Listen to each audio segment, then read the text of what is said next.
Jim Freeman here, Freeman Custom. A customer sent in a Kimber 1911 45 ACP. He's complaining that it's extremely loose, very inaccurate, and wants me to accurize it and make it badass. Kimber, do better. Be better. You want to see how it shoots after I'm done? Stay till the end. If you don't mind, subscribe, hit a like, leave a comment. Let's get going. In this video, the customer wanted me to use an old school method peening the frame rails. Before I start, I clean up the bottom of the slide. Then I take the measurements of the slide rails with a digital slide rail gauge. Next, I use Brownell's frame rail fitting bars. These bars ensure you don't over-peen your frame rails. You want to pick at least one size above the measurement you got from your slide rails. I use a 2-ounce ball peen hammer with a polished flat. I then lightly stone the top of the frame rails with a fine stone. I put layout fluid on the frame rails and the top of the dust cover. When the layout fluid is dry, I put some gun oil on the slide rails to reduce the risk of galling. I then lightly tap the slide back and forth on the frame to locate the high spots. I use a sliding frame file from Brownell's to hone down the high spots. You can tell where the high spots are because the layout fluid will be rubbed off. Before I fit the match grade barrel, I prep the slide in the frame.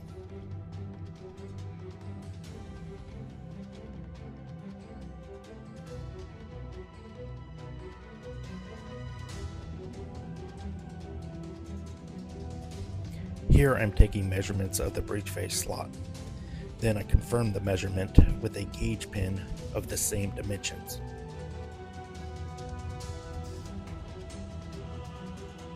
Then I measure the length of the breech face to the first slide locking plug.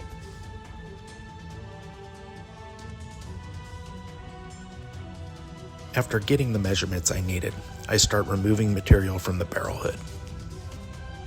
I first start with the width of the hood, then the length of the hood. Go slow, measure often. You don't want to take too much material off. When I have a nice fit to the slide, I slightly bevel the sharp edges of the barrel hood.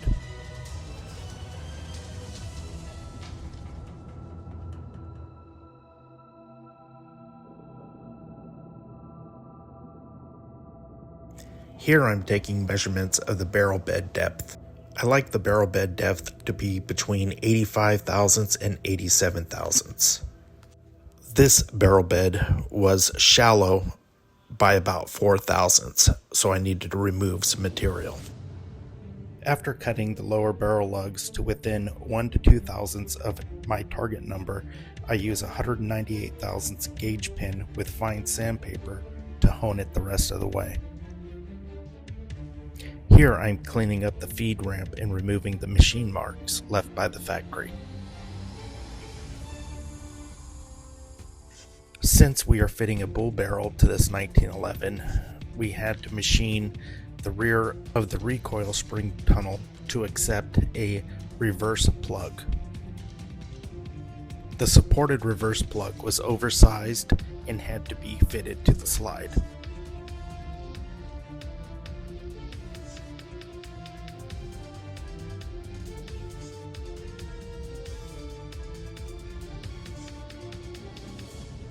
We wanted to give this 1911 a little different look at the business end, so I flush cut the barrel and cut a back angle at the recoil spring tunnel, then blended it all together.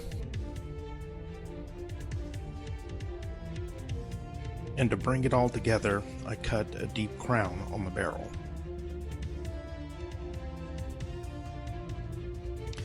Blending the back of the slide and frame together, along with the extractor and ejector, just gives it that nice custom look.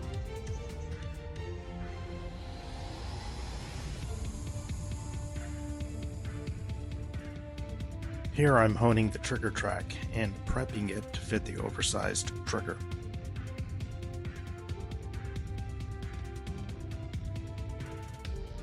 When fitting the trigger shoe to the frame, I also deburr and hone the trigger bow, trying to make it as smooth as possible.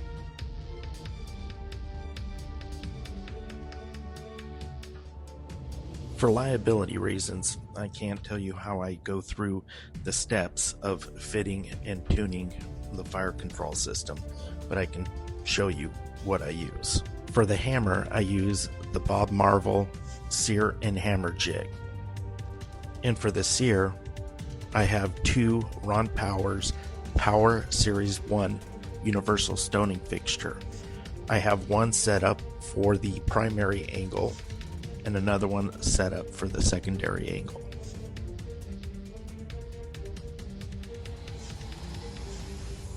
After putting a bevel on the bottom of the slide, I honed it with a sanding stick.